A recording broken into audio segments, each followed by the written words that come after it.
네, 오늘도 여호와의 그 말씀을 즐거워하는 복이 있는 사람, 이 제목으로 말씀을 전하려고 합니다. 시편 1편 저자에 의하면 우리는 복이 있는 사람이고, 그리고 하나님의 그 말씀, 율법으로 대표되어 있는데 이 율법을 좋아하는 사람들입니다. 율법을 사랑하는 사람들이죠. 말씀을 사랑하는 사람들. 그래서 우리를 그 말씀의 사람들이라고 하는데, 율법은 바로 복된 소식입니다. 복음이죠. 율법은 복음입니다. 그래서 율법은 하나님의 그 말씀이고 그 말씀은 곧 복음이다. 그리고 율법과 말씀과 복음의 핵심이 누구시냐? 바로 메시아 그리스도 예수님이시다. 오늘 우리는 이 분명한 사실을 믿고 있는 복 있는 사람들입니다. 시편 1편은 어떤 사람이 복이 있는 사람인지 잘 알려줍니다. 그러면서 여호와의 율법, 그 말씀을 즐거워하며 밤낮으로 묵상하는 사람인 의인 그리고 그렇지 않은 이 악인을 대조하고 있습니다. 시편 1편은 복 있는 사람이 해서는 안 될 매우 소극적인 세 가지의 태도를 보여주죠. 그것이 1절 말씀입니다. 1절, 복 있는 사람은 악인들의 꾀를 따르지 아니하며 죄인들의 길에 서지 아니하며 오만한 자들의 자리에 앉지 아니하고. 아멘. 악인은 누구입니까? 말 그대로 악을 행하는 자를 악인이라고 하지요. 악인들의 꾀는 무엇입니까? 꾀. 이 악인들의 꾀는 악인들이 하는 어떤 권면, 악인들이 하는 어떤 충고, 어떤 가르침, 어떤 의논, 어떤 논의, 이런 것들을 악인들의 꾀라고 합니다. 죄인은 당연히 법이나 규정을 어긴 사람인데, 악인이나 죄인은 다 하나님 말씀에 벗어난 사람들을 가리킵니다. 오만한 자는 누구입니까? 오만한 자는요, 죄인보다 더 죄질이 나쁜 사람입니다. 더 죄질이 악한 사람이죠. 오만한 자들은 그 근거 없는 존재감으로 괜히 자기 스스로 자신만만해하고 자기 자랑에 취해 있고 자기를 드러내는 것을 좋아하면서, 그러면서 하나님의 교훈, 하나님의 계명, 하나님의 율법 말씀, 이거 듣는 거 그렇게 좋아하지 않습니다. 오히려 하나님의 말씀, 교훈과 훈계를 무시하지요. 그러면서 바르게 살아가는 의인들을 힘들게 하고 괴롭히고 경멸하고, 그렇게 하는 자들이 바로 오만한 자인데, 여러분, 이에 비해 의인들은 어떻습니까?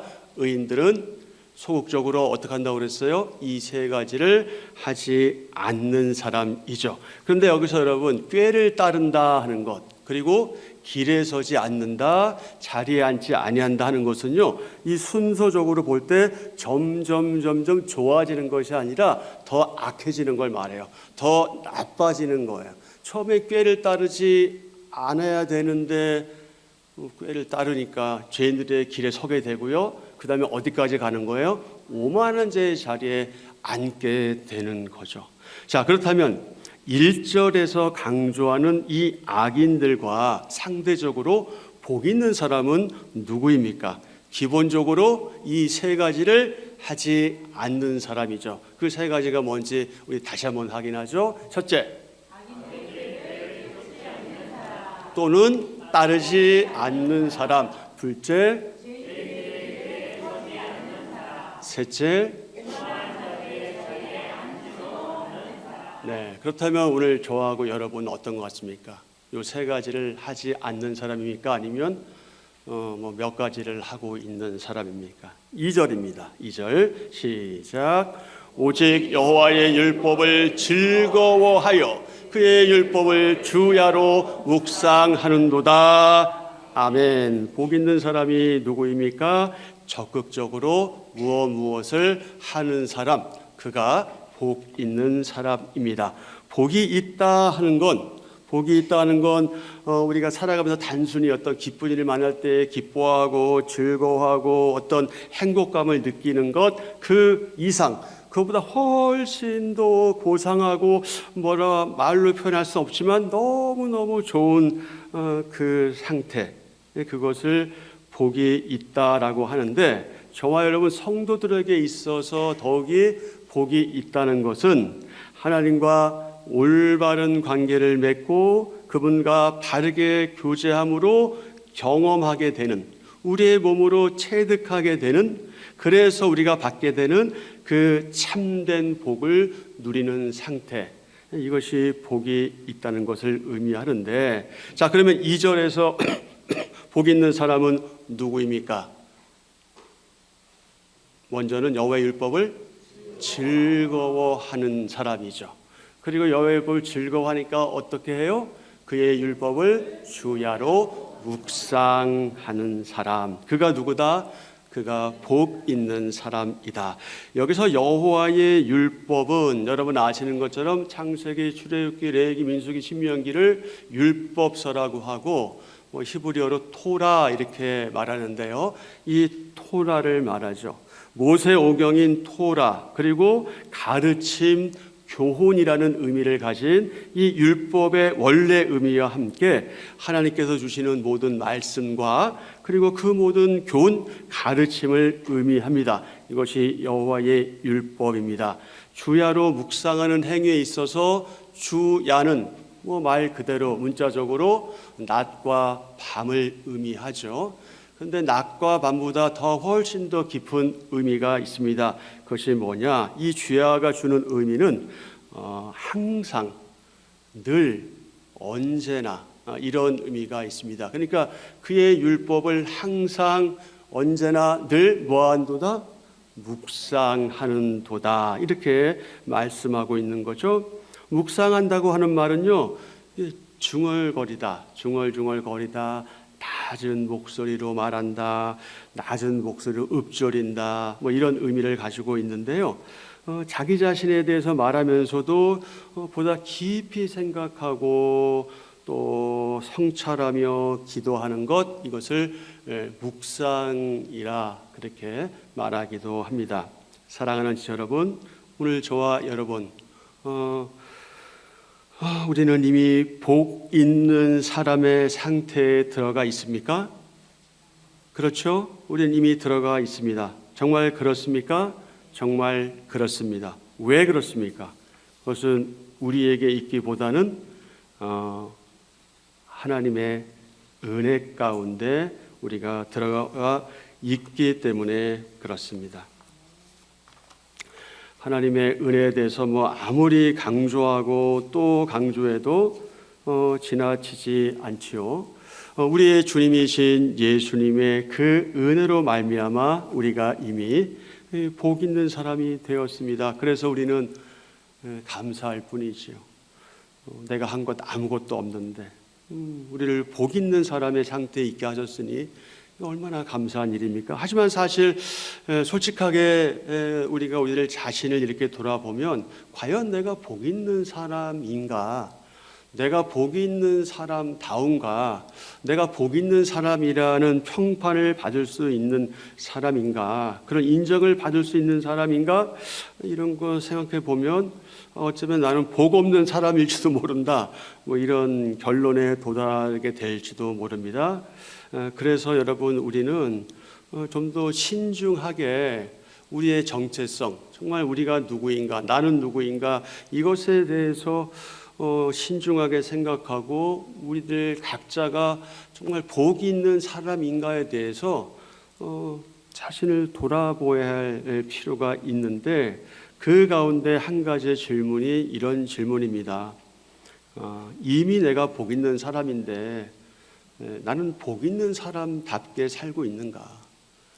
이 얘기는 다시 말하면 내가 하나님 믿는 사람답게 살고 있는가? 내가 성도답게 살고 있는가? 이제 그런 질문인 거죠. 근데 이런 질문은 사실 우리를 고민하게 만들고 불편하게 합니다.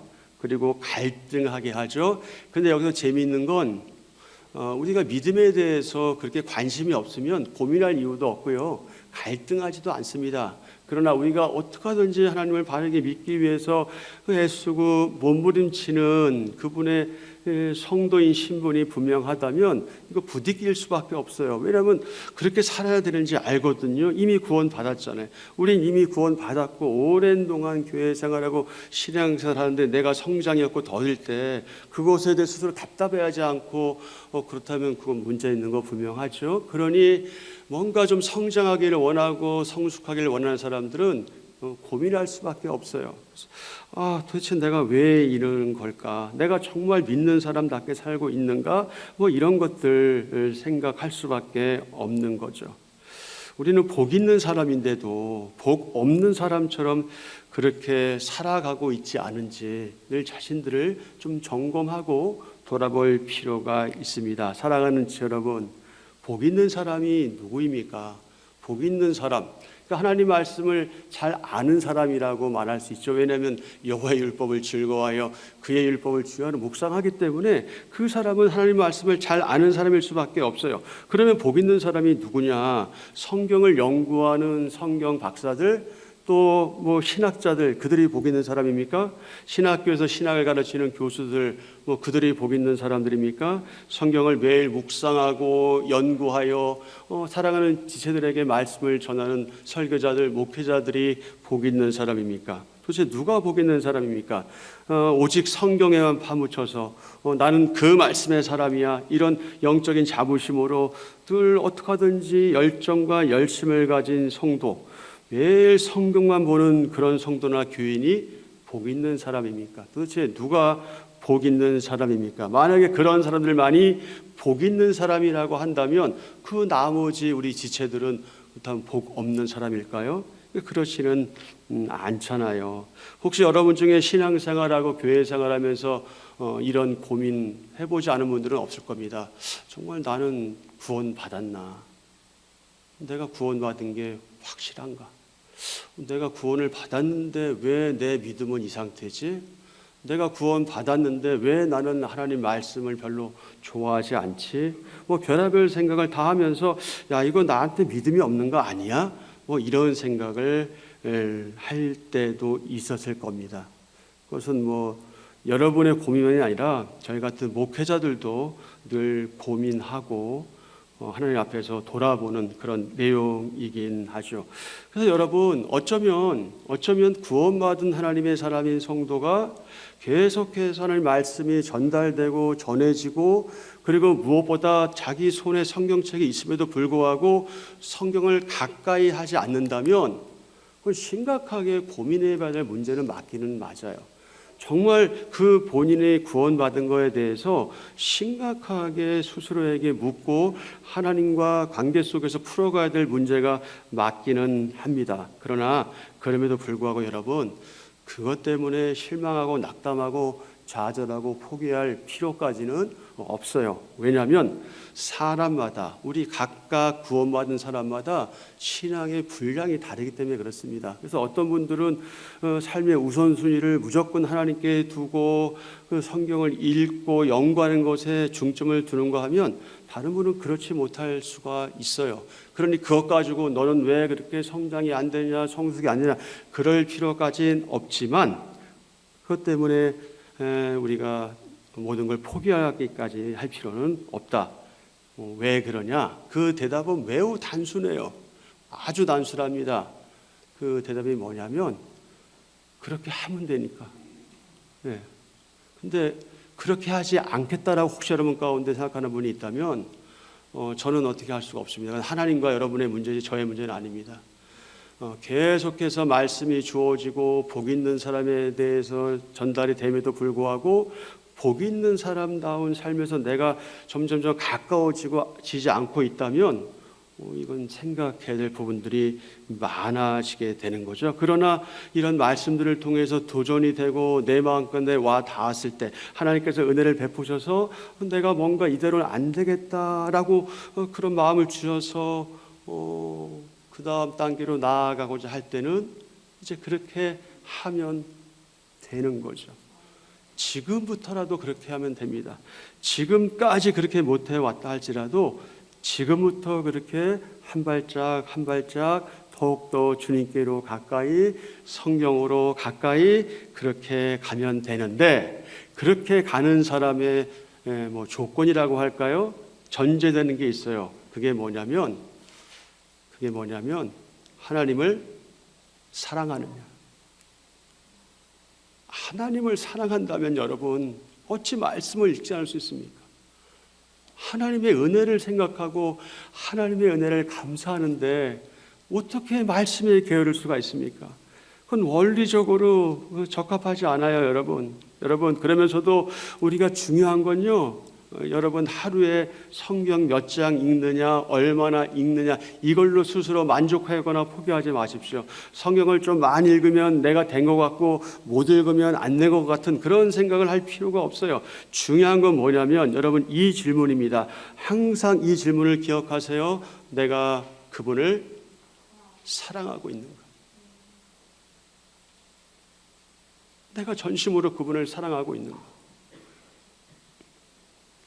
나는 예수님의 은혜 가운데 그분과 연합되어 있고, 그래서 구원의 과정에 있는 나에게 그 믿음이 있는가? 바로 그 질문입니다. 그리고 그 믿음을 기초로 나는 하나님의 그 말씀을 즐거워하고 있는가? 나는 하나님 말씀을 즐거워하고 있는 복 있는 사람인가? 그 질문이, 그 고백이 중요합니다. 그러면서 각자 자신에게 또 이런 질문을 던질 필요가 있어요. 그리고 스스로 답변할 수 있어야 합니다. 바로 이런 질문이에요. 자, 첫 번째 질문입니다. 다 같이요. 어떻게 이 율법이 시편 기자에게 그렇게도 즐거울 수 있을까? 이것에 대한 질문을 던지고 여러분이 스스로에게 답을 하시고, 두 번째, 우리 각각 적용해야 될 그 질문이죠. 두 번째 질문, 오늘 성도인 나와 우리에게도 하나님의 그 말씀인 성경이 즐거울 수 있는가? 바로 그 질문, 그 질문에 대한 답변을 스스로가 내린다면, 제가 이 여러분의 목사로서 강단에서 성경을 읽어야 됩니다, 이 얘기를 할 필요가 없게 되는 거예요. 이 질문을 하면서 여러분과 하나님이 독대해서 만나서 그 다음 단계의 과정을 그렇게 밟아 가십시오. 그것은 여러분의 몫입니다. 여러분이 하셔야 될 일이죠. 시편 1편 기자에게 있어서 이 여호와의 율법, 그 율법은 분명히 복음입니다. 그는 율법을 복스러운 소식으로 받아들이고 있습니다. 그렇다면 오늘 저와 여러분에게도 하나님의 그 말씀인 성경 66권은 복음, 바로 그겁니다. 율법은 하나님의 말씀을 중심으로 해서 크게 세 가지로 분류됩니다. 첫 번째는 제사법이고요, 두 번째는 민법입니다, 세 번째는 도덕법입니다. 이 제사법은 이 폐지되었어요. 우리랑 아무 관계가 없습니다. 두 번째 민법도 마찬가지예요. 우리하고 그렇게 큰 관계가 없어요. 그러나 세 번째 도덕법은 여전히 우리가 지켜야 될 율법 가운데 하나입니다. 그리고 율법의 중요한 목적이 있는데, 그것이 뭐냐면 하나님의 백성을 정의롭게 하고, 하나님을 예배하는 이상적인 신앙 공동체로 세우며 보존해 가는 것, 이것이 율법의 중요한 목적 가운데 하나입니다. 그런데 복음이 먼저냐, 율법이 먼저냐, 이게 먼저다, 저게 먼저다, 마치 병아리가 먼저냐, 닭이 먼저냐, 이거 가지고 논쟁하는 것처럼 이 복음이냐 율법이냐 이것을 규정 지으려는 우리의 태도, 그리고 복음과 행위율법의 대립 속에 지금까지 우리가 신앙생활을 해왔는데, 그런 우리에게 있어서 이 시편 기자가 지금 계속해서 말하고 있는 이 율법에 대한 말씀은 어쩌면 생소하기까지 한 거죠. 왜냐하면 지금 시편 기자는 다른 거 말하는 게 아니라 하나님의 그 말씀으로서의 율법을 말하고 있기 때문에 그렇습니다. 로마서 7장 7절입니다. 그런즉 우리가 무슨 말을 하리요? 율법이 죄냐? 그럴 수 없느니라. 율법으로 말미암지 않고는 내가 죄를 알지 못하였으니, 곧 율법이 탐내지 말라 하지 아니었더라면 내가 탐심을 알지 못하였으리라. 아멘. 율법이 탐내지 말라는 말씀 가운데 십계명에 있는 말씀이잖아요. 도둑질하지 말라, 뭐 탐내지 말라, 거의 같은 말씀인데요. 율법의 기능은요, 여러분, 죄를 알게 하는 겁니다. 죄를 깨닫게 하는 거예요. 로마서 7장 8절입니다. 그러나 죄가 기회를 타서 계명으로 말미암아 내 속에서 온갖 탐심을 이루었나니 이는 율법이 없으면 죄가 죽은 것임이라. 아멘. 율법이 그 속에 있는 탐심의 정체를 드러내 주었고, 그 정체가 드러난 탐심은 계명이 금하고 있는 모든 죄에 빠져 있다는 거죠. 여러분, 사람에게는 이상하게도 하지 마라 그러면 더 하고 싶은 심리가 있잖아요. 예, 참 그래요. 참 그래요. 생각해보면 저도 어릴 때 참 많이 그랬던 것 같아요. 오죽하면 저희 어머니가 청개구리 비유를 내게 주면서 그랬는지 모르겠어요. 청개구리 같은 묘한 심리가 우리 가운데 누구나 있죠. 그 상담 심리학에서는 이 셰익스피어의 희곡 로미오와 줄리엣, 이것을 따서 그런 현상을 로미오와 줄리엣 효과라고 합니다. 그러니까 하지 말라 그러면 더 하고 하라 그러면 안 하는 그 심리를 이 로미오 줄리엣 효과라고 하는데, 부모나 주변인들의 반대가 심하면 심할수록 오히려 그 두 사람의 애정은 더 절실해지고 깊어지는 것을 의미하지요. 로미오와 줄리엣, 혹시 영화나 그 소설 보신 분 있습니까? 그거 보시면 무슨 의미인지 아시겠죠. 그리고 여러분 가운데도 첫사랑 관련해서 혹시 그런 분이 있을 수도 있을 겁니다. 그렇게 만나지 말라, 하지 말라 하면 더 하고 싶었던 그런 경험들이 있죠. 마치 로미오의 줄리엣 효과처럼 하나님의 율법이 금지하고 하지 말라라고 명령할 때 일반적으로 사람의 본성은 이제 이렇게 반응하죠. 왜? 뭐가 어때서? 뭐가 문제야? 도대체 뭐가 문제인데? 그게 뭐 어때서? 왜 하지 말라는 거야? 이게 이제 일반적인 사람의 본성적 태도입니다. 갈라디아서 3장 24절에 의하면 율법의 의도는 우리를 하나님께로 향하도록 이끄는 겁니다. 갈라디아서 3장 24절. 이같이 율법이 우리를 그리스도께로 인도하는 초등교사가 되어 우리로 하여금 믿음으로 말미암아 의롭다함을 얻게 하려 함이라. 아멘. 아멘. 하지만 율법이 이렇게 우리를 하나님께 향하도록 인도함에도 불구하고 언제나 율법은 인간의 반항심과 이 자만심을 건드리죠. 그래서 사람의 반항심은 무엇을 하지 말라는 율법 조항에 대해서 왜 하지 말아야 되느냐 그렇게 반항하면서 대들게 합니다. 또 사람의 자만심은 무엇을 하라, 무엇을 실천하라, 무엇을 행하라는 그 율법 조항에 대해서는 난 하지 않겠다 이렇게 하죠. 그 결과 어떤 식으로든지 율법은 우리 인간의 이 타락한 본성을 자극해서 악으로 쏠리게 하고 결국엔 범죄하게 만듭니다. 그것이 바로 율법으로는 구원에 이를 수 없는 행위 율법의 한계인 겁니다. 사랑하는 여러분, 우리는 인생을 살아가면서 누구나 그럴 겁니다. 누구나 예외 없겠죠.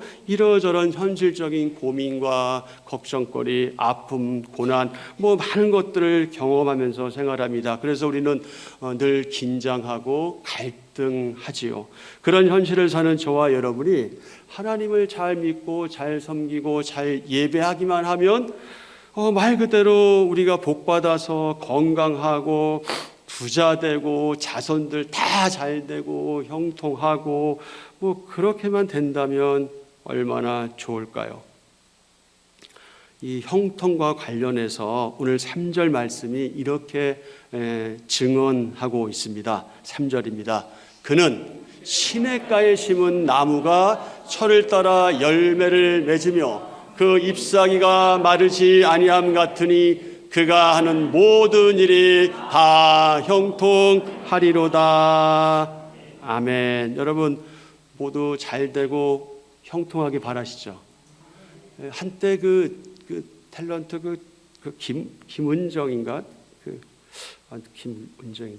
여러분 부자 되세요 하는 거 있었잖아요. 네, 여러분 부자 되세요. 반응이 없으세요? 부자 되고 싶지 않으세요?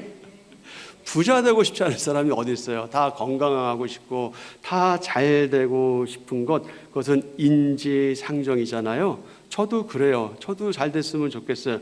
그런데 여러분 보세요. 이 형통의 원리가 우리가 흔히 얘기하는 그런 부자 되세요, 아니면 어떤 물질, 어떤 돈, 뭐 이런 것들에 의해서 주어지는 것이 아니라, 이 형통하는 복된 결과는 이것으로부터 온다는 거죠. 그것이 뭡니까? 우리 3절에서도 벌써 그가 2번 나오잖아요. 그가 누구예요? 그는 복 있는 사람이에요. 복 있는 사람은 시냇가에 심은 나무가 철을 따라 열매를 맺으며 그 잎사귀에 마르지 아니함 같다. 그가 복 있는 사람이 하는 모든 일이 다 어떤다고요? 형통하리로다. 그럼 그 복 있는 사람은 누구예요? 여호와의 말씀을 즐거워하고 그 말씀을 취하로 묵상하는 사람이 복 있는 사람이잖아요. 그가 바로 복 있는 사람이에요. 그래서 오직 여호와의 율법을 즐거워하여 그 율법을 취하로 묵상하는 사람들이 어떻게 하게 돼 있다? 형통하게 돼 있는 거예요. 그러니 저와 여러분은 이미 형통한 사람들입니다. 여러분, 그 사실을 우리가 믿음으로 받아들이셔야 돼요. 그것을 받아들이지 않으면 자꾸 우리는 예수님 믿는 거 말고 예수님 믿는 것을 인해서 부산물, 그 찌끄러기 받는 걸로 기뻐할 수 있어요. 그러나 그것이 그렇게 오래 가지 않거든요.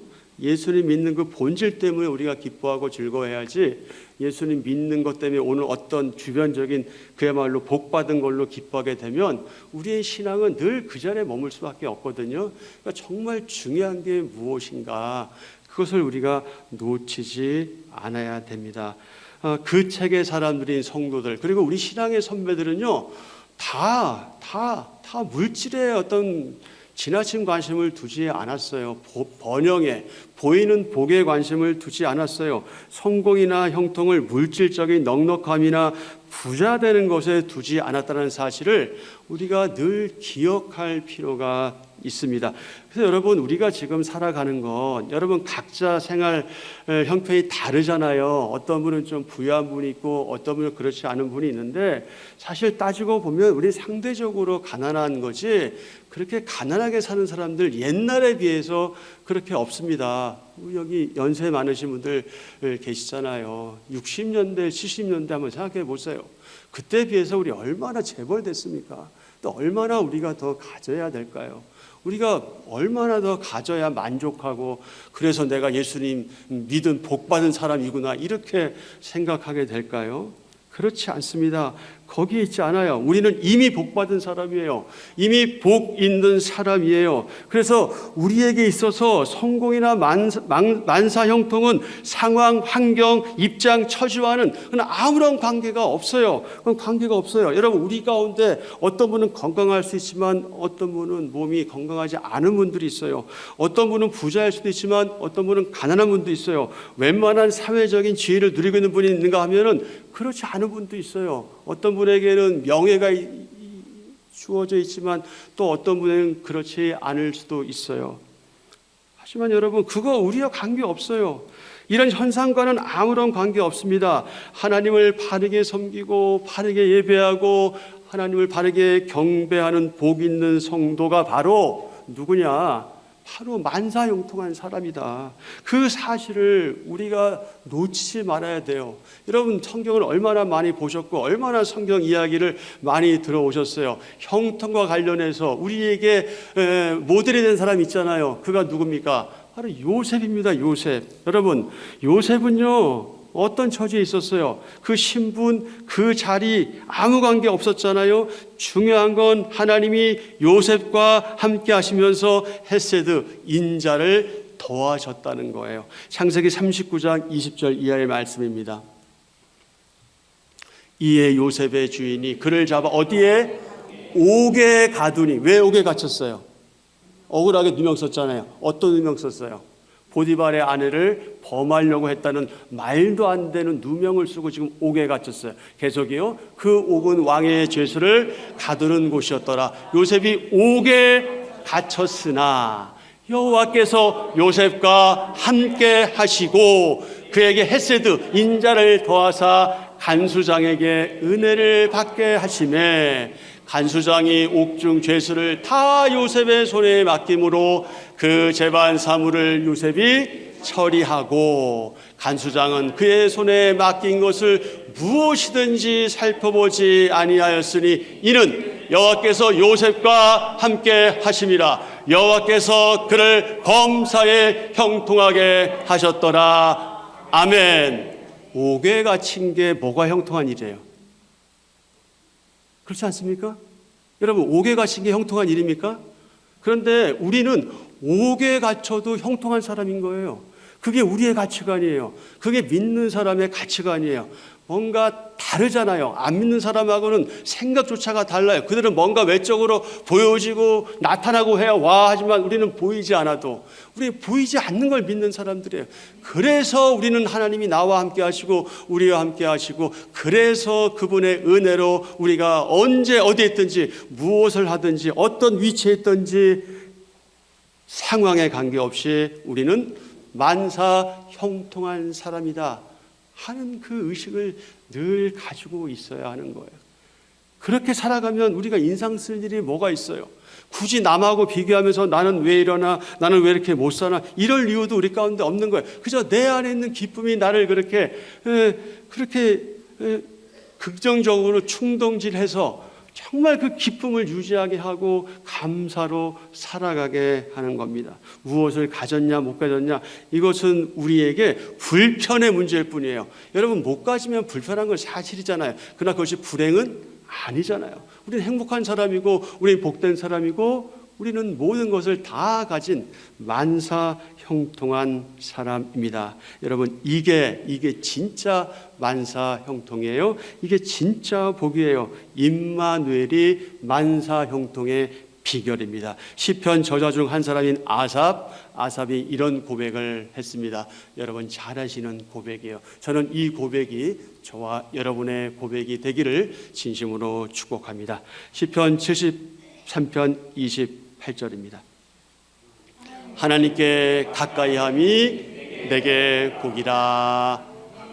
아멘. 하나님께 가까이함이 내게 복이라. 이 말씀 붙들고 여러분의 가정으로, 학교로, 직장으로, 일터로 나가서 그곳에서 하나님 만나고 그분을 예배하고 그분께 영광 돌리는 한빛의 귀한 성도들 되시기를 주님의 이름으로 축복합니다. 아멘.